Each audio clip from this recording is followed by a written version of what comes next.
Good morning. Morning మ్యాగజైన్కి స్వాగతం. ప్రముఖ దినపత్రికలు వస్తున్న వార్తలు వెనకాల జరుగుతున్న పరిణామాలు చూద్దాం.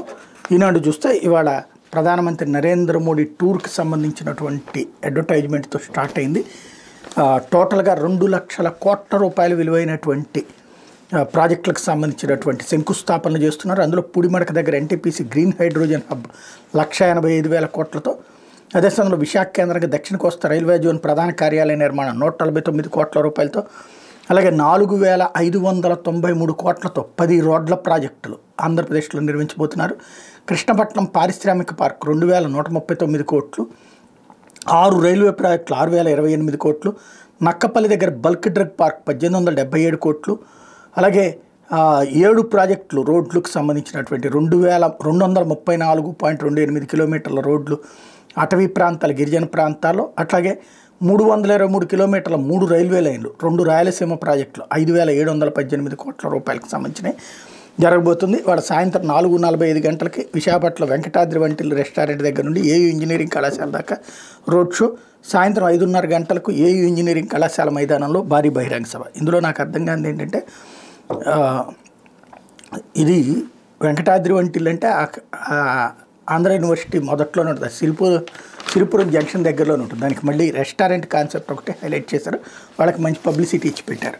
లేకపోతే ఈనాడు వచ్చేటప్పటికి ఆంధ్రావనికి నవోదయం అంటూ 2.08 లక్షల కోట్ల విలువైన ప్రాజెక్టులకు నేడు ప్రధాని మోడీ శంకుస్థాపనలు, ప్రారంభోత్సవాలు, సీఎం చంద్రబాబు ముఖ్యమంత్రి పవన్ కళ్యాణ్తో కలిసి విశాఖలో రోడ్ షో, భారీ బహిరంగ సభ, రైల్వే జోన్ హైవే ప్రాజెక్టులకు శ్రీకారం, తిరుపతి జిల్లాలో క్రిస్ సిటీకి శంకుస్థాపన, ప్రధాని పర్యటన, కూటమి పార్టీల విస్తృత ఏర్పాట్లు, దేశ తూర్పు తీరానికి ప్రగతి హారాల బాసిల్లే భారీ ప్రాజెక్టులు రూపుదిద్దుకోబోతున్నాయి. ఆంధ్రావనికి అభివృద్ధి బాట పట్టించేలా 2.08 లక్షల కోట్ల విలువైన ప్రాజెక్టులకి కేంద్ర రాష్ట్ర ప్రభుత్వాలు సంయుక్తంగా శ్రీకారం చుడుతున్నాయి. ఎన్నో ఏళ్లుగా ఊరుస్తున్న విశాఖ రైల్వే జోన్ సహా పలు కీలక పరిశ్రమలకు ప్రధాని నరేంద్ర మోడీ బుధవారం శంకుస్థాపన ప్రారంభోత్సవాలు చేయబోతున్నారు. వైకాపాయంలో విధ్వంసానికి గురైన పారిశ్రామిక రంగానికి ఊపిరిలూదేలా ఉత్తరాంధ్ర ముఖ చిత్రాన్ని సమూలంగా మార్చే పలు ప్రాజెక్టులు ఈ జాబితాలోనే ప్రధాని మోడీ అనకాపల్లి జిల్లాలో NTPC green hydrogen hub, bulk drug park అంకురార్పణ చేయబోతున్నారు.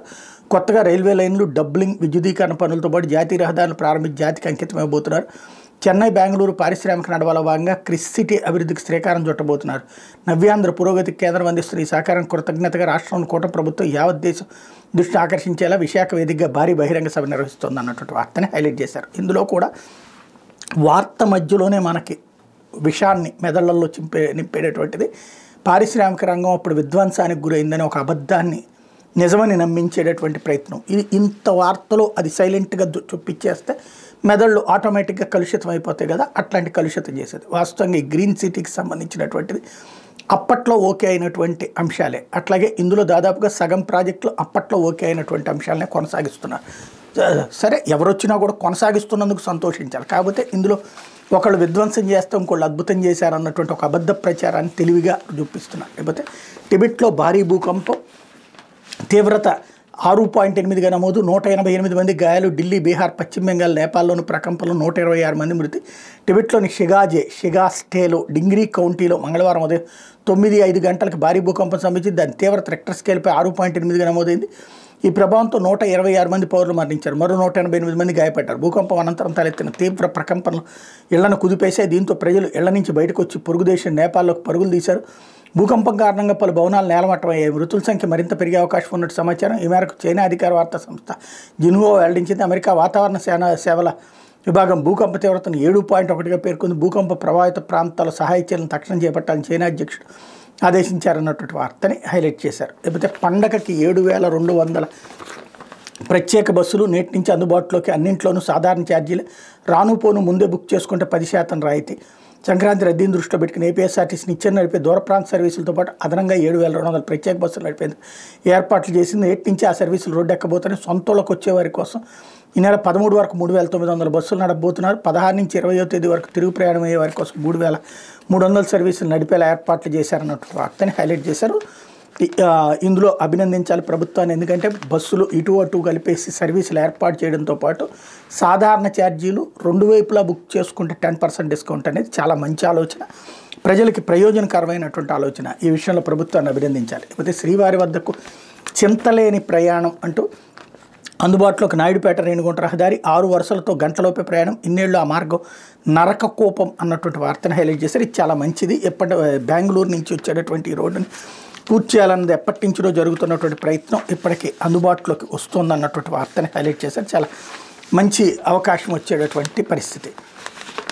ఇకపోతే 12 కోట్ల జనం సొమ్ము వృధా అంటూ పులివెందుల్లో ఆ భవనాన్ని కొన్న అధికారులపై చర్యలేవి ఏడాదిన్నర క్రితం కొని పక్కన పెట్టారు. జగన్ బంధువుకే మేలు చేసే నిర్ణయం. వైకాపా ప్రభుత్వ హయాంలో సీఎంఓ అధికారులు చెప్పినట్టుగా తలోపి 12.87 కోట్ల ప్రజాధనంతో ఎందుకు ఉపయోగపడని భవనాన్ని మాజీ సీఎం జగన్ సొంతగడ్డ పులివెందుల్లో అడ్డగోలుగా కొనుగోలు చేసిన పర్యాటక అభివృద్ధి సంస్థ అధికారులపై చర్యలు లేకపోవడం విమర్శలకు తావిస్తోంది. ప్రభుత్వ పెద్దలు చెప్పారని అసంపూర్తిగా నిలిచిపోయినటువంటి భవనానికి ఆగమేఘాల మీద కోర్టు చెల్లించిన వాళ్ళపై కూటమి ప్రభుత్వంలో ఉన్నతాధికారులు కనీసం ఏగవాలని ఇవ్వడం లేదు. సంస్థకు ఆర్థికంగా తీవ్ర నష్టం కలిగించిన వ్యవహారంపై ఉన్నతాధికారులు ఎప్పటికీ దృష్టి సారించలేదు. కనీసం శాఖాపరమైన విచారణకు ఆదేశించలేదు. ఇక సీఎం జగన్మోహన్ రెడ్డి బంధువు ఒకరు పులివెందుల్లో భవన నిర్మాణానికి బ్యాంకులో చేసిన అప్పు తీర్చడానికి ఆ అసంపూర్తి భవనాన్ని కొనాలని సీఎం ఆదేశించింది. దీంతో పులివెందుల ప్రాంత అభివృద్ధి సంస్థ పాడా, రాష్ట్ర పట్టణ మౌలిక సదుపాయాల ఆస్తుల నిర్వహణ సంస్థ, రాష్ట్ర పర్యాటక అభివృద్ధి సంస్థ కలిసి ఆ భవనాన్ని కొనేందుకు పక్కాగా ప్రణాళికలు రూపొందించే ఏపీయుఐఏఎంఎల్లో కలిపి అన్ని తానే చక్రం తిప్పిన ఒకరు పులివెందుల్లో ఆ ప్రైవేట్ భవన కొనుగోలు ప్రాజెక్టు నివేదిక రూపొందించారు. ఆ భవనం పర్యాటక అభివృద్ధి సంస్థతో 12.87 కోట్లతో కొనిపించి 23.5 కోట్ల పాడా నిధులతో 4 స్టార్ హోటల్గా అభివృద్ధి చేయించి పర్యాటక అభివృద్ధి సంస్థకే తిరిగి అప్పగించాలని ఆయన వేసిన ప్రణాళిక. దీని ద్వారా పర్యాటక అభివృద్ధి సంస్థకు మంచి ఆదాయం వస్తుందని ఆకాశానికి నిచ్చెనలు వేశారు. ఏపీయుఐఏఎంఎల్ నివేదికపై రాష్ట్ర పర్యాటక అభివృద్ధి సంస్థ అధికారులు రెండో అభిప్రాయం కూడా తీసుకోలేదు. నివేదికలో సంతకాలు పెట్టిన వారి సీనియారిటీని పరిశీలించిన అనుమానం కలిగేది. సీనియర్లకు బదులుగా జూనియర్ల నివేదికపై సంతకాలు చేసి దీన్ని యథావిధిగా పర్యాటక అభివృద్ధి సంస్థ అమలు చేసింది. భవన యజమాని సిహెచ్ విజయభాస్కర్ రెడ్డికి 12.87 కోట్లు చెల్లించి 2023 సెప్టెంబర్ 20 విజయవాడలోని పటమట సబ్ రిజిస్ట్రార్ కార్యాలయంలో ఎనీవేర్ కింద రిజిస్ట్రేషన్ చేయించుకుంది. పులివెందుల్లో 4 స్టార్ హోటల్ నిర్మాణంతో వచ్చే లాభం కంటే నష్టమే ఎక్కువని తెలిసిన పర్యాటక అభివృద్ధి సంస్థ అప్పటి ఎండీ నుంచి ఎగ్జిక్యూటివ్ డైరెక్టర్ వరకు ఎవరు పట్టించుకోలేదు. సీఎంఓలో అప్పట్లో చక్రం తిప్పే ఓ అధికారి చెప్పారని అసంపూర్తిగా నిలిచిపోయిన భవనాన్ని కొనేశారు. భవనాన్ని తీసుకునే ముందు అధికారులతో కమిటీలు వేశామని, వాళ్ళు ఇచ్చే నివేదికల ఆధారంగా నిర్ణయం తీసుకున్నామని బయటకు చెప్తున్న వాస్తవ పరిస్థితులకు భిన్నంగా వ్యవహరించారు. భవనం విక్రయించిన వ్యక్తి తన అప్పులు తీర్చేసుకుని బాగానే ఉన్నారు. పర్యాటక అభివృద్ధి సంస్థ దెబ్బతింది. ఏడాదిన్నర కావస్తున్న ఇప్పటికీ ఆ భవనం నిరుపయోగంగా ఉంది. పాడా రద్దు కావడంతో ఆ సంస్థ నిధులతో 4 స్టార్ హోటల్గా అభివృద్ధి చేసేందుకు పిలిచిన టెండర్లకు అతిగతి లేకుండా పోయింది అన్నటువంటి వార్తను హైలైట్ చేశారు. చాలా నిజమైనటువంటి వార్త, చదువుతున్న జెన్యూన్గానే ఉంది, విషయం కూడా జెన్యూనే. ఎందుకంటే పులివెందుల్లో టూరిజం కోసం ఎవడబోతాడు, అందులో 4 స్టార్ హోటల్ ఎవడుంటాడు. కాబట్టి ఇందులో ఖచ్చితంగా అవకతవక జరిగింది. అందుకని టూరిజం సీనియర్లు ఎవరు సంతకం పెట్టడానికి సిద్ధపడకపోతే వేరే వాళ్ళు సంతకం పెట్టారని ఇక్కడ అర్థమవుతుంది. లేకపోతే ఇంటర్మీడియట్లో అంతర్గత మార్కుల విధానం రెండో సబ్జెక్టు ఏదైనా ఎంపిక చేసుకునేందుకు ఐచ్ఛికం, సిబిఎస్ఈ విధానంలో పరీక్షలకు ప్రతిపాదనలు, వచ్చే విద్యా సంవత్సరం అమలు. ఇంటర్మీడియట్లో అంతర్గత మార్కుల విధానాన్ని తీసుకొచ్చేందుకు ఇంటర్మీడియట్ విద్యామండలి ప్రతిపాదన సిద్ధం చేసింది. ఆర్ట్స్ గ్రూపులకు 20% అంతర్గత మార్కులు, సైన్స్ గ్రూప్ విద్యార్థులకు 30 మార్కులకు ప్రాక్టికల్స్ ఉండబోతున్నాయి. ఇంటర్మీడియట్ సిలబస్తో పాటుగా పరీక్షల విధానాన్ని పూర్తిగా సిబిఎస్ఈ నమూనాలకు మార్చాలని మండలి నిర్ణయించింది. వచ్చే విద్యా సంవత్సరం నుంచి మార్పులు అమల్లోకి వచ్చే అవకాశం ఉంది. ఇంటర్మీడియట్ విద్యార్థులకు మొదటి ఏడాది పబ్లిక్ పరీక్షలు లేకుండా కేవలం అంతర్గత పరీక్షలే నిర్వహించడంపైన ఇంటర్మీడియట్ విద్యామండలి ఆలోచన చేస్తుంది. 2వ ఏడాదిలో నిర్వహించే పబ్లిక్ పరీక్షలో ప్రథమ, ద్వితీయ సంవత్సరాల సిలబస్ నుంచి ప్రశ్నలు ఇస్తారు. వీటిపై విద్యావేత్తలు, తల్లిదండ్రులు, అధ్యాపకులు, విద్యార్థులని సూచనలు, సలహాలు స్వీకరిస్తారు. వీటి ఆధారంగా తుది నిర్ణయం తీసుకుంటారు. ప్రస్తుతం ప్రతిపాదించిన మార్పులు ఇలా: గణితం ప్రస్తుతం 2 పేపర్లుగా ఉండగా దీన్ని 100 మార్కులకు ఒక పేపర్ కుదిస్తారు. వృక్షశాస్త్రం, జంతుశాస్త్రం 50 మార్కులు చొప్పున 100 మార్కులకు ఒకటే పేపర్ ఇస్తారు. దీన్ని జీవశాస్త్రంగా మార్పు చేస్తారు. ఆర్ట్స్ గ్రూపుల్లో రాత పరీక్ష 80 మార్కులకు ఉంటుంది. 20 మార్కులకు అంతర్గత మార్కులు ఉంటాయి. ఎంపీసీ, బైపీసీ గ్రూపుల్లో 30 మార్కులకు ప్రస్తుతం ఉన్నట్టే ప్రాక్టికల్స్ ఉంటాయి. ఆర్ట్స్ సబ్జెక్టులకు ఇచ్చినట్టే గణితానికి సంబంధించి 20% అంతర్గత మార్కుల విధానం ఉంటుంది. ప్రస్తుతం ప్రథమ, ద్వితీయ భాషలో కాకుండా గ్రూప్ సబ్జెక్టులు ఉంటేనే మొదటి 2వ ఏడాది కలిపి మొత్తం 1000 మార్కులకి తీసుకొస్తున్నారు. కొత్త విధానాల్లో 500 మార్కులకే పరీక్షలు జరుగుతాయి. మొదటి ఏడాది అన్ని అంతర్గత పరీక్షలే కావడంతో 2వ ఏడాది మార్కులే ప్రామాణికంగా ఉండబోతున్నాయి. ఒక సబ్జెక్టుగా ఆంగ్ల భాష తప్పనిసరిగా ఉంటుంది. రెండో ఐచ్ఛికంగా విద్యార్థులు ఏ సబ్జెక్టు పైన ఎంపిక చేసుకోవచ్చు. ఉదాహరణకు ఆర్ట్స్ గ్రూప్ వాళ్ళకి ఆసక్తి ఉంటే జీవశాస్త్రం, గణితం లాంటి రెండో సబ్జెక్టు ఎంపిక చేసుకునే అవకాశం ఉందన్నటువంటి వార్తని హైలైట్ చేశారు. లేకపోతే జత్వానీ కేసులో ఐపీఎస్ అధికారులకు షరతులతో ముందస్తు బెయిల్, దర్యాప్తునికి సహకరించాలని హైకోర్టు ముంబై సీనియర్ కాదంబరి జత్వానీ ఫిర్యాదు ఆధారంగా ఇబ్రహీంపట్నం పోలీసులు నమోదు చేసిన కేసులో ఐపీఎస్ అధికారులు కాంతి రాణాతాత, విశాల్ గున్నెలతో పాటు అప్పటి Vijayawada west zone ACP Hanumantharao, Ibrahimpatnam అప్పటి సిఐఐఓ ఎం సత్యనారాయణ, న్యాయవాది ఎనకొల్లు వెంకటేశ్వర్లకు హైకోర్టు షరతులతో కూడిన ముందస్తు బెయిల్ మంజూరు చేసింది. పిటిషనర్లు ఒక్కొక్కరు 50,000 చొప్పున 2 పూచికత్తులు సమర్పించాలని పేర్కొంది. దర్యాప్తునికి సహకరించాలని, ప్రయాణ వివరాలు ముందుగా దర్యాప్తు అధికారికి తెలియజేయాలని సూచించింది. అవసరమైనప్పుడు దర్యాప్తునికి అందుబాటులో ఉండాలని, సాక్షులను ప్రభావితం చేయొద్దని తేల్చి చెప్పింది. న్యాయమూర్తి జస్టిస్ వీఆర్కే కృపాసాగర్ మంగళవారం ఈ మేరకు తీర్పు ఇచ్చారు. వైకాపా నేత కుక్కల విద్యాసాగర్ ఇచ్చిన తప్పుడు ఫిర్యాదు ఆధారంగా తనపై, తన కుటుంబ సభ్యులపై తప్పుడు కేసు నమోదు చేసి అరెస్ట్ చేసి తీవ్ర ఇబ్బందులు గురి చేశారని పోలీసులకు జత్వానీ ఫిర్యాదు చేసిన విషయం తెలిసింది. ఈ కేసులో ముందస్తు బెయిల్ కోసం కాంతి రాణా తాత, విశాల్ గున్ని, ఏసీపీ హనుమంతరావు, ఎం సత్యనారాయణ, ఎనకోలు వెంకటేశ్వర హైకోర్టులో వేరువేరుగా పిటిషన్లు వేశారన్నట్టు వార్తని హైలైట్ చేసింది. ఇకపోతే దక్షిణ కోస్తా రైల్వే జోన్కి జీఎం నియామకంపై ఆశలు 3496 కిలోమీటర్లతో విశాఖ కేంద్రంగా దక్షిణ కోస్తా రైల్వే జోన్ కలను సాకారం చేసే దిశగా ఎన్డీఏ ప్రభుత్వం అడుగులు వేస్తూ జోన్ కార్యకలాపాలు ఇక్కడి నుంచి త్వరితగతిన ఆరంభమయ్యే సూచనలు కనిపిస్తున్నాయి. వాల్తేరు డివిజన్ నుంచి విడిపోయి తూర్పు కోస్తా జోన్లో రాయగఢ కొత్త డివిజన్గా ఏర్పడిన విషయం తెలిసింది. ఈ రైల్వే డివిజన్కి ఈ నెల 6న ప్రధాని మోడీ వర్చువల్గా శంకుస్థాపన చేశారు. వెంటనే కొత్త డిఆర్ఎం రైల్వే బోర్డు నియమించింది. ఈ నేపథ్యంలో దక్షిణ కోస్తా జోన్ కొత్త జోనల్ మేనేజర్ నియమిస్తారని ప్రచారం సాగుతుంది. ఇప్పటికిప్పుడు కాబోయిన అతి త్వరలోనే నియమిస్తారంటున్నారు. జోన్ ప్రధాన కార్యాలయ భవనాల నిర్మాణానికి ప్రధాని మోడీ బుధవారం శంకుస్థాపన చేస్తుండటం ఆ ప్రక్రియను రైల్వే బోర్డు వేగవంతం చేసినట్టు సమాచారం. ప్రస్తుతం ఓఎస్డీ ఉన్నప్పటికీ ప్రధాన కార్యాలయ నిర్మాణ పనుల పర్యవేక్షణకు పూర్తిస్థాయి అధికారి అవసరం. ఒకవేళ నియమించబోతే వివక్ష చూపెట్టారన్న విమర్శలు రావచ్చు. ప్రస్తుతం రైల్వేకి చెందిన ఖాళీ భవనాలు వినియోగిస్తూ జోన్ కార్యకలాపాలను తక్షణం ప్రారంభించాలని అన్ని వర్గాలు కోరుతున్నందున కేంద్రంపై రాష్ట్ర ప్రభుత్వం ఒత్తిడి తేవాల్సి ఉంది. వాల్తేరు డివిజన్తో కూడిన జోన్ ఏర్పాటుపై ఒక స్పష్టత ఉన్న అధికారికంగా వెల్లడించకపోవడంపై కొంత అయోమయం నెలకొంది. రాష్ట్ర పరిధిలోని రైల్వే లైన్లతో వాల్తేరు డివిజన్ కొనసాగించవచ్చు అన్నారు. దీంతో ఈ డివిజన్ కింద 450 కిలోమీటర్ రూట్ 979 కిలోమీటర్ రైల్వే లైన్లు వస్తాయి. కొత్త వలస నుంచి అరకు సెక్షన్ వరకు 106 కిలోమీటర్ లైన్ వస్తుంది. విజయనగరం నుంచి కూనేరు సెక్షన్ వరకు 102 కిలోమీటర్లు, బొబ్బిలి సాలూరు లైన్ 17 కిలోమీటర్లు ఈ డివిజన్లో పరిధిలోకి వస్తాయి.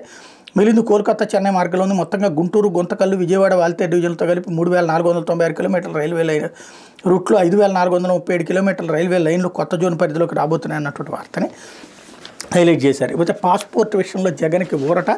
నిరభ్యంతర పత్రం జారీ చేసిన హైకోర్టు 5 ఏళ్లకు పాస్పోర్ట్ ఇవ్వాలని అధికారులకు ఆదేశం. యూకే వెళ్లేందుకు అనుమతి. తీర్పిచ్చిన జస్టిస్ కె శ్రీనివాసరెడ్డి. పాస్పోర్ట్ విషయంలో మాజీ ముఖ్యమంత్రి జగన్మోహన్ రెడ్డికి హైకోర్టులో ఊరట లభించింది. తాజాగా పాస్పోర్ట్ పొందేందుకు జగన్కి హైకోర్టు నిరభ్యంతర పత్రం ఎన్ఓసీ జారీ చేసింది. 5 ఏళ్ల కాల పరిమితితో జగన్కి తాజా పాస్పోర్ట్ ఇవ్వాలని పాస్పోర్ట్ అథారిటీని ఆదేశించింది. యూకేలో ఈ నెల 16న జరగనున్న కుమార్తె డిగ్రీ పట్టా ప్రధానోత్సవ కార్యక్రమానికి హాజరయ్యేందుకు జగన్కి అనుమతి ఇచ్చింది. ఎన్ఓసీ కోసం జగన్ వేసిన పిటిషన్ కొట్టేస్తూ విజయవాడలోని ప్రత్యేక కోర్టు ఈ నెల 4వ తేదీని ఇచ్చిన ఉత్తర్వులను రద్దు చేసింది. మంత్రి నారాయణ విజయవాడ ప్రత్యేక కోర్టులో దాఖలు చేసిన పరువు నష్టం కేసు విచారణకు హాజరు నుంచి జగన్ మినహాయిస్తూ హైకోర్టు గత ఏడాది నవంబర్ 12న ఉత్తర్వులు ఇచ్చిందని గుర్తు చేసింది. ఈ నేపథ్యంలో జగన్ తాజాగా పాస్పోర్ట్ పొందే నిమిత్తం ఎన్ఓసీ జారీ చేసేందుకు ప్రత్యేక కోర్టుకు అడ్డంకి ఏమీ లేదని స్పష్టం చేసింది. జగన్ విజ్ఞప్తిని తిరస్కరిస్తూ విజయవాడ ప్రత్యేక కోర్టు ఎంపీ ఎమ్మెల్యేల కేసులు విచారించే ప్రత్యేక న్యాయస్థానం పేర్కొన్న కారణాలు చెల్లవని పేర్కొంది. హైకోర్టు న్యాయమూర్తి జస్టిస్ కె శ్రీనివాసరెడ్డి మంగళవారం ఈ మేరకు తీర్పిచ్చారు. తన పాస్పోర్ట్ కాలపరిమితి గత ఏడాది నవంబర్ 29న ముగిసిందని. ఈ నేపథ్యంలో తాజాగా పాస్పోర్ట్ పొందేందుకు ఎన్ఓసీ జారీ చేయాలంటూ జగన్ విజయవాడ ప్రత్యేక కోర్టులో ఇటీవల పిటిషన్ దాఖలు చేశారు. దాన్ని కోర్టు కొట్టేసింది. ఆ ఉత్తర్వులను సవాల్ చేస్తూ జగన్ హైకోర్టులో దాఖలు చేసిన పిటిషన్పై మంగళవారం తీర్పు వెలువడింది అన్నటువంటి వార్తని హైలైట్ చేశారు. అయితే గత ఆదేశాలకు అనుగుణంగా వ్యవహరించండి. కోడిపందాలపై పోలీసులకు హైకోర్టు ఆదేశం. సంక్రాంతి పండుగ సందర్భంగా కోడిపందాలు జరగకుండా చూడాలని జంతు హింస నిరోధక చట్టం 1960, ఏపీ జోద నిరోధక చట్టాలు కఠినంగా అమలు చేయాలంటే ధర్మాసనం గతంలో ఇచ్చిన ఆదేశాలకు అనుగుణంగా వ్యవహరించాలని పోలీసుల్ని హైకోర్టు ఆదేశించి న్యాయమూర్తి జస్టిస్ బీవీఎల్ఎన్ చక్రవర్తి మంగళవారం ఈ మేరకు మధ్యంతర ఉత్తర్వులు ఇచ్చారు. వ్యాజ్యాలపై విచారణ ఫిబ్రవరి మొదటి వారానికి వాయిదేశారు. ఉభయ గోదావరి జిల్లాలోని కొవ్వూరు, యలమంచిలి మండలాల పరిధిలోని వివిధ గ్రామాల్లో కోడికాళ్లకు కత్తులు కట్టి పందాలు నిర్వహించకుండా అడ్డుకోవాలని, అక్రమ మద్యం జోదాన్ని నిలువరించాలని కోరుతూ జి వెంకటరత్నం మరో ఇద్దరు చేగొండి శ్రీనివాస్ హైకోర్టులో వేర్వేరుగా వ్యాజ్యాలు దాఖలు చేశారు. వారి తరపున న్యాయవాదులు కేవీఎల్ నరసింహారావు, దాసరి ప్రసాద్ వాదనలు వినిపించారు. సంక్రాంతి సందర్భంగా కోడి పందాలను అడ్డుకోవాలని హైకోర్టు ధర్మాసనం గతంలో తీర్పిచ్చినప్పటికీ అమలు చేయడంలో అధికారులు విఫలమవుతున్నారంటూ వివరాలను న్యాయమూర్తి ముందుంచారు. వాటిని పరిగణలోకి తీసుకుని న్యాయమూర్తి గతంలో ధర్మాసనం ఇచ్చిన ఆదేశాలకు అనుగుణంగా చర్యలు తీసుకోవాలని పోలీసులను ఆదేశించారన్నట్టు వార్తని హైలైట్ చేశారు. ఇకపోతే సాక్షి బీమాకు నైవేద్యం ఆరోగ్యం హరి అంటూ కేవలం 2.5 లక్షలతో అరకొరగా బీమా అమలుకు నిర్ణయం. అది కూడా రాష్ట్రంలోని ఆరోగ్యశ్రీ పథకం లబ్ధిదారులకి వర్తింపు. ఆరోగ్యశ్రీ నీరుగార్చి 3000 కోట్ల బకాయిలు పెట్టిన సర్కార్. నెట్వర్క్ ఆసుపత్రుల చికిత్సలు నిలిచిపోయి రోగుల ఆర్తనాదాలు, పేరుకుపోయినటువంటి బకాయిలు, పేషెంట్లను తిప్పి పంపుతున్న ఆసుపత్రులు, ఆసరా ఊసెత్తిన బాబు సర్కార్. ప్రభుత్వ ఆసుపత్రుల్లో మందులు దూదికి దిక్కులేని వైనం. జీరో వేకెన్సీ విధానంలో నాడు వైఎస్ జగన్ విప్లవాత్మక నిర్ణయాలు. వైద్య రంగంలో ఏకంగా 54,000కు పైగా పోస్టులు భర్తీ. నాడు స్పెషలిస్ట్ పోస్టులకు దేశవ్యాప్తంగా 61% కొరత. ఏపీలో 6.2%. వైద్య పరిమితిని 5 లక్షల నుంచి 25 లక్షలకు పెంచిన జగన్.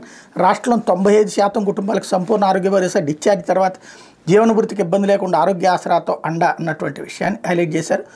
అదే తెలుగుదేశం మేనిఫెస్టోలోని దేశంలోని మొట్టమొదటిసారిగా రాష్ట్రంలో ప్రతి కుటుంబానికి 25 లక్షల ఆరోగ్య బీమా, ప్రతి పౌరుడికి డిజిటల్ హెల్త్ కార్డులు, అన్ని మండల కేంద్రాల్లో జనౌషధి కేంద్రాల ఏర్పాటు, బీపీ, షుగర్ వంటి నాన్ కమ్యూనికబుల్ వ్యాధులకు ఉచితంగా జనరిక్ మందులు పంపిణీ అని ఇచ్చారు.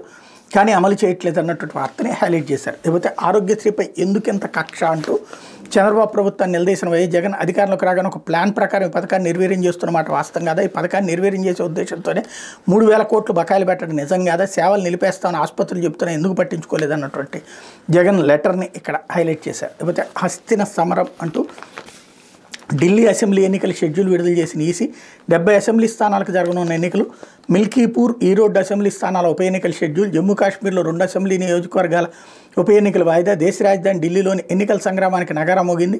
అసెంబ్లీ ఎన్నికల షెడ్యూల్ను కేంద్ర ఎన్నికల సంఘం విడుదల చేసింది. ఫిబ్రవరి 23వ తేదీతో పదవీకాలం ముగియనున్న ఢిల్లీ అసెంబ్లీకి ఈసారి ఒకే విడతల ఎన్నికలు జరగబోతున్నాయి. ఈ నెల 10న ఎన్నికల ప్రక్రియకు సంబంధించి గెజిట్ నోటిఫికేషన్ విడుదల చేయబోతున్నారు. ఫిబ్రవరి 5వ తేదీన పోలింగ్ జరగబోతుంది. ఫిబ్రవరి 8వ తేదీన ఓట్ల లెక్కింపు నిర్వహించబోతున్నారు అన్నటువంటి వార్తని హైలైట్ చేశారు.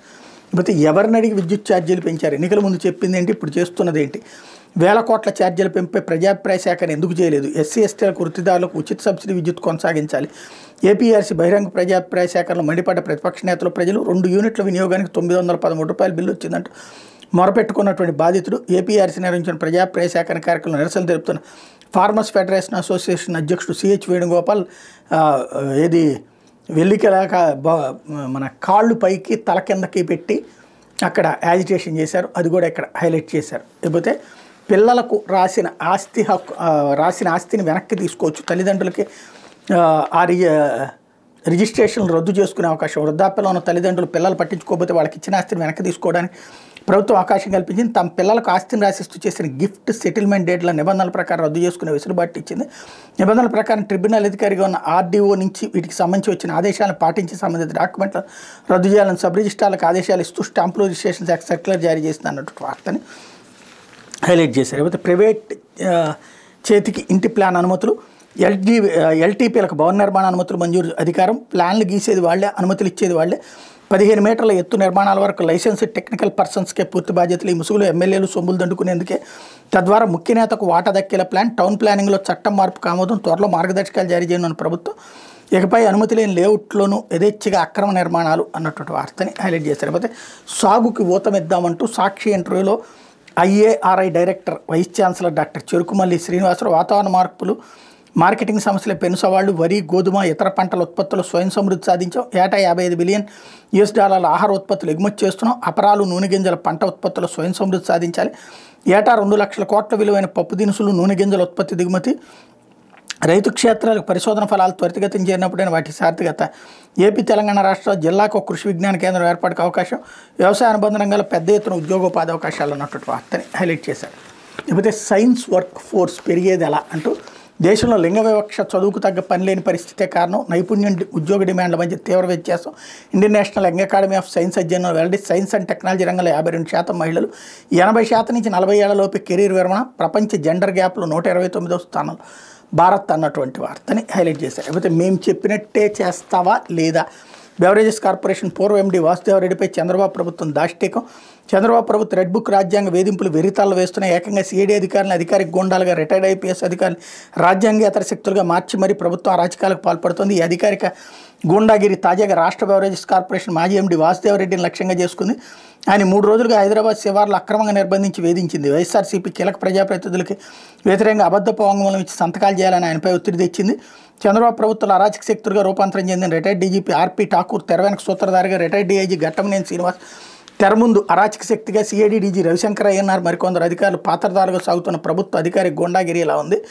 రాష్ట్రంలో టీడీపీ కూటమి అధికారంలోకి రాగానే బెవరేజెస్ కార్పొరేషన్ ఎండీ వాసుదేవరెడ్డిపై అక్రమ కేసు పెట్టింది. దీనిపై ఆయన న్యాయస్థానాన్ని ఆశ్రయించారు కూడా. ఆయన విచారణ పేరుతో సిఐడి అధికారులు పలుసార్లు వేధించారు. ఆయన నివాసంలో తనిఖీల పేరుతో రాద్ధాంతం చేశారు. అబద్ధపు వాంగ్మూలం ఇవ్వాలని బెదిరింపులకు పాల్పడ్డారు. ఇందుకు ఆయన అంగీకరించలేదు. తనపై పెట్టిన అక్రమ కేసులపై న్యాయ పోరాటం చేస్తానని స్పష్టం చేశారు. నేపథ్యంలో సిఐడి అధికారులు 3 రోజులుగా వాసుదేవరెడ్డిని హైదరాబాద్లో అక్రమంగా నిర్బంధించినట్టు విశ్వసనీయంగా తెలిసింది. ఆయన ఎక్కడికి తీసుకెళ్లారని కనీస సమాచారం కూడా కుటుంబ సభ్యులకి తెలియనివ్వలేదు. కుటుంబ సభ్యులు, స్నేహితులు ఆయన మొబైల్కి ఫోన్ చేస్తే స్పీకర్ ఆన్ చేసి మాట్లాడించారు. ఢిల్లీలో ఉన్నాను ఒకసారి, చెన్నైలో ఉన్నాను ఒకసారి అబద్ధం చెప్పించారు. ఆయనకు ఎవరు ఫోన్లు చేస్తుంది, వారేం మాట్లాడుతోంది అని ఘట్టమనేని శ్రీనివాస్, ఇతర సిఐడి అధికారులు వింటున్నారు. వాసుదేవరెడ్డిని హైదరాబాద్లో గుర్తు తెలియని ఫామ్ హౌస్లో నిర్బంధించినట్టు సమాచారం. ఏపీ ప్రభుత్వ న్యాయవాదికి చెందిన హైదరాబాద్లోని నివాసానికి తీసుకెళ్లి ఎలా అబద్ధపు వాంగ్మూలం ఇవ్వాలో వివరించి అలాగే చెప్పాలని తీవ్ర ఒత్తిడి తెచ్చారు. ప్రధానంగా వైఎస్ఆర్సీపీ ఎంపీలు విజయసాయిరెడ్డి, మిథున్ రెడ్డి పేర్లు చెప్పాలని వేధించారు. తాము చెప్పినట్టు చేస్తే ఢిల్లీలో గుర్తింపును పోస్టింగ్ ఇప్పిస్తామని పొరలో పెట్టారు. ఇందుకు వాసుదేవరెడ్డి సమ్మతించలేదు. వైఎస్ఆర్సీపీ ప్రభుత్వంలో ప్రభుత్వ మద్యం దుకాణాల కోసం లెక్కర కొనుగోళ్లు ఎలాంటి అక్రమాలు జరగలేదని స్పష్టం చేశారు. దాంతో ఆయనపై సిఐడి అధికారులు విరుచుకుపడ్డారు. వైఎస్ఆర్సీపీ ఎంపీల పేర్లను ప్రస్తావిస్తూ అబద్ధపు వాంగ్మూలం ఇవ్వకపోతే నీ సంగతి తెలుస్తాం, అసలు నువ్వు ఎక్కడున్నావో కూడా ఎవరికి తెలియకుండా చేస్తామంటే బెదిరించారు. వాసుదేవరెడ్డి అక్రమ నిర్బంధం, వేధింపుల సమాచారం టీవీ ఛానల్ మంగళవారం సాయంత్రం ప్రసారం చేయడంతో సిఐడి అధికారులు తోకముడిచారు. ఆయన ప్రస్తుతానికి విడిచిపెట్టినట్టు తెలిసింది. వాసుదేవరెడ్డి అక్రమ నిర్బంధం వేధింపులపై హైకోర్టు జాతీయ మానవ హక్కుల సంఘాన్ని ఆశ్రయించాలని ఆయన కుటుంబ సభ్యులు నిర్ణయించారు. Retired DGP RP Thakur, retired DIG Ghattamaneni శ్రీనివాస్తో పాటుగా సిఐడి డీజీ రవిశంకర్ అయ్యన్నారు. ఇతర సిఐడి అధికారులు ఆయన అక్రమంగా నిర్బంధించి వేధించారని కుటుంబ సభ్యులు మంగళవారం తెలిపారు. ఆయన ప్రాణాలకు ముప్పు ఉందని చెప్పారు. అన్ని వివరాలతో ఫిర్యాదు చేస్తామని తెలిపారు. వాసుదేవరెడ్డికి ఏపీసీఐడి రిటైర్డ్ ఐపీఎస్ అధికారుల నుంచి ఎలాంటి హాని కలగకుండా రక్షణ కల్పించాలని కోరుతూ తెలంగాణ హైకోర్టును ఆశ్రయిస్తామని చెప్పారు. ఏపీ ప్రభుత్వం సిఐడి అధికారుల ద్వారా మానవ హక్కుల ఉల్లంఘనకు పాల్పడుతుందని ఎన్హెచ్ఆర్సీకి ఫిర్యాదు చేస్తామన్నారు. ఏదైనా కేసును చట్టపరంగా దర్యాప్తు చేయాలి తప్ప సిఐడి అధికారుల చట్టాన్ని చేతిలో తీసుకుని భయభ్రాంతులు గురి చేయడం ఏంటని న్యాయ నిపుణులు ప్రశ్నిస్తున్నారు. అందులోనూ రిటైర్డ్ పోలీసు ఉన్నతాధికారులకు అనధికారిక గోండాలుగా ప్రభుత్వం వాడు కూడా విభ్రాంతి కలిగిస్తోందని విమర్శిస్తున్నారు అన్నటువంటి వార్తని హైలైట్ చేశారు. అట్లాగే టీడీపీ కార్యాలయానికి 50 కోట్ల భూమి దారాదత్తం, కడపలో అత్యంత విలువైన 2 ఎకరాల R&B భూమి టీడీపీకి కేటాయింపు. 2014లో టీడీపీకి ఇచ్చినప్పటి బాబు సర్కారు వివాదాస్పద భూమి కావడంతో రద్దు చేసిన గత ప్రభుత్వం కోర్టులో ఉన్న ఇప్పుడు మళ్లీ కేటాయించుకున్న చంద్రబాబు కడపలో 50 కోట్ల విలువైన 2 ఎకరాల R&B శాఖ భూమిని కూటమి ప్రభుత్వం టీడీపీ కార్యాలయానికి కేటాయించుకుంది. ఈ భూమి వివాదం కోర్టులో ఉన్న లెక్క చేయకుండా కడప జిల్లా టీడీపీ అధ్యక్షుడు శ్రీనివాసరెడ్డి పేరు మీద పార్టీ కార్యాలయం కోసం ఇస్తూ మంగళవారం ఉత్తర్వులు ఇచ్చింది. కడప మండలం అక్కయ్యపాలెం గ్రామంలోని సర్వే నెంబర్ 37/4లోని ఈ భూమిపై టీడీపీ 2014లోనే కన్నేసింది. మున్సిపల్ కార్పొరేషన్ తెలియకుండా స్థానికంగా ఉన్న అభ్యంతరాలు ఖాతరు చేయకుండా 2014 అప్పటి టీడీపీ ప్రభుత్వం ఈ భూమిని పార్టీ కార్యాలయానికి 33 సంవత్సరాలు లీజుకి కేటాయించింది. అయితే పార్టీ కార్యాలయం నిర్మాణం చేపట్టలేదు. కొందరు టీడీపీ నాయకులు దాన్ని అన్యాక్రాంతం చేసే ఉద్దేశంతో నిర్మాణాలు చేపట్టలేదని అనుమానాలు ఉన్నాయి. 2019లో వైఎస్ఆర్సీపీ అధికారంలోకి వచ్చిన తర్వాత ఆ భూమిపై స్థానికంగా అభ్యంతరాలు ఉన్నాయని నిబంధనలకు విరుద్ధంగా కేటాయింపు జరిగినట్టు తేలడంతో కేటాయింపు రద్దు చేసి దీనిపై అప్పట్లో టీడీపీ నేతలు హైకోర్టుకు వెళ్లారు. ప్రస్తుతం ఈ భూమికి సంబంధించిన కేసు హైకోర్టులో పెండింగ్లో ఉంది. ఇప్పుడు టీడీపీ నేతృత్వంలో కూటమి ప్రభుత్వం అధికారంలో ఉండటంతో కోర్టులో ఉన్న భూమిని మళ్లీ టీడీపీ కార్యాలయానికి కేటాయించింది. కడప జిల్లా టీడీపీ అధ్యక్షుడు కడప ఎమ్మెల్యే భర్త అయిన శ్రీనివాసరెడ్డి కోరిక మేరకు సీఎం చంద్రబాబు నిబంధనలకు విరుద్ధంగా ఈ భూమిని పార్టీ కార్యాలయం కోసం కేటాయించారు. అధికారంలో ఉన్నప్పుడు పలు ప్రాంతాలు విలువైన భూములు చేజిక్కించుకుని పార్టీ కార్యాలయం నిర్మించడం టీడీపీకి అలవాటైనని పలువురు విమర్శిస్తున్నారు. ప్రస్తుతం మంగళగిరిలో ఉన్న టీడీపీ కేంద్ర కార్యాలయం కూడా నిబంధనలకు విరుద్ధంగా కేటాయించుకుని నిర్మించింది. విశాఖపట్నం కార్యాలయం కూడా అక్రమంగా కేటాయించుకుని కట్టుకున్నది. ఇప్పుడు ఏకంగా కోర్టు పరిధిలో ఉన్న భూమిని మంత్రివర్గం ఆమోదంతో పార్టీ కార్యాలయం కోసం రెండోసారి కేటాయించుకోవడం వివాదాస్పదంగా మారింది అన్నట్టు వార్తని హైలైట్ చేశారు. ఇకపోతే ఆంధ్రజ్యోతి వచ్చేటప్పటికి 25,700 కోట్లు భారత్లో మైక్రోసాఫ్ట్ పెట్టుబడులు, కృత్రిమ మేధ, క్లౌడ్ ఇన్ఫ్రా విస్తరణకు ఖర్చు పెడతాం. 2030 నాటికి 1 కోటి మందికి AI నైపుణ్య శిక్షణ. అడ్వాంటేజ్ ఇండియా 2వ విడత భాగంగా AI ఆవిష్కరణ రంగంలో భారత్ లీడర్గా ఎదుగుతోంది. Microsoft CEO Satya Nadella statement ఇక్కడ హైలైట్ చేశారు. నవ్యాంధ్రకు నవశకం అన్నటువంటిది హైలైట్ చేశారు.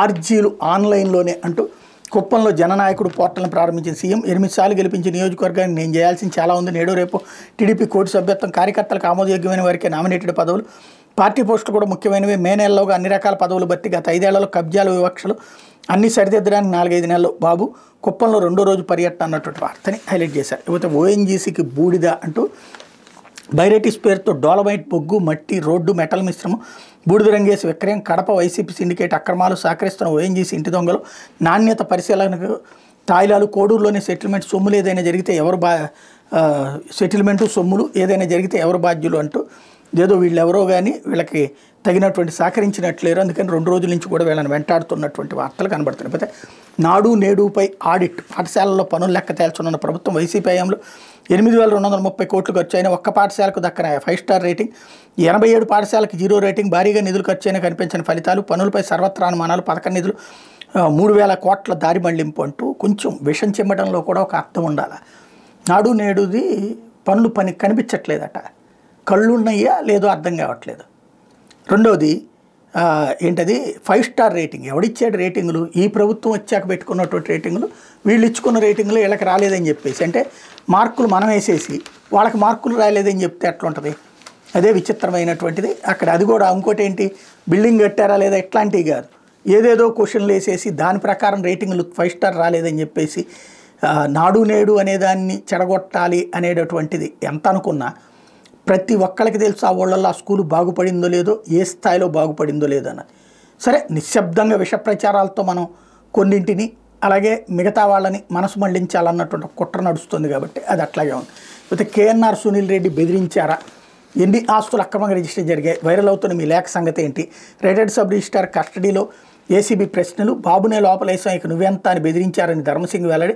తన ఆరోపణకు ఆధారం ఇచ్చేందుకు అంగీకారం, వాటిని చూశాక శ్రీకాంత్కు నోటీస్ అంటే అక్రమంగా భూములు రిజిస్టర్ చేయాలంటూ ఎవరు బెదిరించారు? ఇబ్రహీంపట్నం సబ్ రిజిస్ట్రార్గా ఎన్ని రిజిస్ట్రేషన్లు అక్రమంగా చేశారు, సోషల్ మీడియాలో వైరల్ అవుతున్న మీరు రాసిన లేఖ సంగతి ఏంటి, అందులోని ఆరోపణలకు ఆధారాలు ఏమైనా ఉన్నాయంటూ ఏసీబీ అధికారులు అప్పటి సబ్ రిజిస్ట్రార్ లాలా బాల నాగ ధర్మసింగ్ను ప్రశ్నించారు. చంద్రబాబుని జైల్లో వేసానికి నీవెంత అని వైసీపీ నేతలు అక్రమ రిజిస్ట్రేషన్ల కోసం తనపై తీవ్ర స్థాయిలో ఒత్తిడి తెచ్చారని ఆయన వెల్లడించినట్టు తెలిసింది. విజయవాడ ఏసీబీ అధికారులు సింగ్పై 2023 అక్టోబర్లో ఆదాయానికి మించిన అక్రమాస్తుల కేసు నమోదు చేశారు. ముందే తెలియడంతో సింగ్ పరారయ్యారు. ఇందుకు వైసీ ఎమ్మెల్సీ సాయం చేసినట్టు సమాచారం అంటూ వాడేమో అప్పుడే చేస్తే వాడే వైసీపీ వాళ్ళే చేయించుకునేటప్పుడు ఆయన ఎందుకు అరెస్ట్ చేస్తారు? కామన్ సెన్స్ ఉంటాయి కొంచెం. వైసీపీ హయాంలోనే ఆయన అరెస్ట్ చేస్తుంటే పారిపోయాడు. వాడు వచ్చి ఇప్పుడు తప్పించుకోవడానికి రిటైర్ కూడా అయిపోయాడు. నాటకాలు ఆడడం కోసం అని చెప్పేసి ఏది తప్పించుకోవాలంటే ఏంటి, వైసీపీ వాళ్ళ పేర్లు 4 చెబుతాను రాసుకోండి అని చెప్పేసి ఇస్తే వీళ్ళు దానికి అనుగుణంగా అంటే దొంగల చేతికి తాళాలు ఇస్తున్న దౌర్భాగ్యం, దాన్ని గొప్పగా చిత్రీకరిస్తున్నటువంటి మేధావిత్వం, జర్నలిజం మన ఆంధ్రాకి పట్టిన శాపం. లేకపోతే నందిగం సురేష్కి సుప్రీం షాక్ అంటూ నేర చరిత్ర దాచిపెట్టడంపై ఆగ్రహం. వైసీపీ మాజీ ఎంపీ నందిగం సురేష్కి సుప్రీంకోర్టులో భారీ షాక్ తగిలింది. మరియమ్మ హత్య కేసులో సురేష్కి బెయిల్ ఇచ్చేందుకు నిరాకరించింది. బెయిల్ పిటిషన్ కొట్టేసింది. 2020లో ఎస్సీలో 2 వర్గాల మధ్య ఘర్షణ తలెత్తింది. ఈ నేపథ్యంలో తుళ్లూరు మండలం వెలగపూడికి చెందిన ఎస్సీ మహిళ మరియమ్మ ఇంటి మీద అప్పటి వైసీపీ ఎంపీ నందిగం సురేష్ అంచెలు దాడి చేశారు. ఈ క్రమంలో మరణించారు. దీనిపై ఆమె కుమారుడి ఫిర్యాదు మేరకు పోలీసులు హత్య కేసు నమోదు చేశారు. ఈ కేసులో నాటి ఎంపీ సురేష్ నిందితుడిగా గుర్తించిన పోలీసులు ఆయన అరెస్ట్ చేసి జైలుకి తరలించారు. దీంతో బెయిల్ కోసం సురేష్ తొలుత హైకోర్టును ఆశ్రయించారు. కేసు తీవ్రతను గుర్తించిన హైకోర్టు బెయిల్ నిరాకరించి దీంతో హైకోర్టు తీర్పును ఆయన సుప్రీంకోర్టులో సవాల్ చేశారు. మంగళవారం పిటిషన్ చేసి దీపంకర్ దత్తా జస్టిస్ మన్మోహన్ దివ్యసభ్య ధర్మాసనం ముందుకు విచారణకు వచ్చింది. ట్రయల్ కోర్టులో బెయిల్ పిటిషన్ దాఖలు చేసినప్పుడు సురేష్ తనపై ఎలాంటి నేర చరిత్ర లేదని చెప్పారు. కానీ అప్పటికే ఆయనపై 5 కేసులు ఉన్నాయని ప్రభుత్వం తరపు న్యాయవాది సిద్ధార్థ రుద్ర కోర్టు దృష్టికి తెచ్చారు. సురేష్ తరపు న్యాయవాది వాదనలు వినిపిస్తూ బెయిల్ మంజూరుకి నేర చరిత్రతో సంబంధం లేదన్నారు. ఈ సందర్భంగా జోక్యం చేసుకున్న ధర్మాసనం నేర చరిత్రను దాచిపెట్టడంపై గమనించదగ్గ అంశమని పేర్కొంది.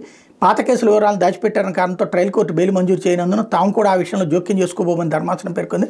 హత్య కేసులో ఛార్జ్షీట్ కూడా దాఖలైనందున బెయిల్ కోసం ట్రయల్ కోర్టును ఆశ్రయించాలని నందిగంకి సూచిస్తూ బెయిల్ పిటిషన్ కొట్టివేసింది అన్నటువంటి వార్తని హైలైట్ చేశారు. లేకపోతే Avinash Reddy PA bail petition కొట్టివేత.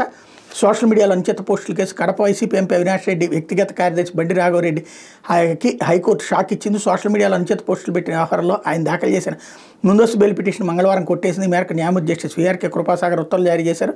Kadapa జిల్లా పులివెందులు పోలీసులు నమోదు చేసిన కేసులో తనకు ముందస్తు బెయిల్ ఇవ్వాలని కోరుతూ రాఘవరెడ్డి పిటిషన్ వేసిన విషయం తెలిసిందే. ఇక ముందస్తు బెయిల్ పిటిషన్ హైకోర్టు తిరస్కరించిన నేపథ్యంలో రాఘవరెడ్డిని మంగళవారం మధ్యాహ్నం పోలీసులు పులివెందులు పోలీస్ స్టేషన్ తీసుకెళ్లారు. 41 నోటీసులు ఇచ్చి 10న విచారణకు రావాలని చెప్పి పంపించేశారన్నటువంటి వార్తని హైలైట్ చేశారు. ఇది వివిధ దినపత్రికలో వచ్చినటువంటి వార్తలు వెనకాల జరుగుతున్నటువంటి పరిణామాలు.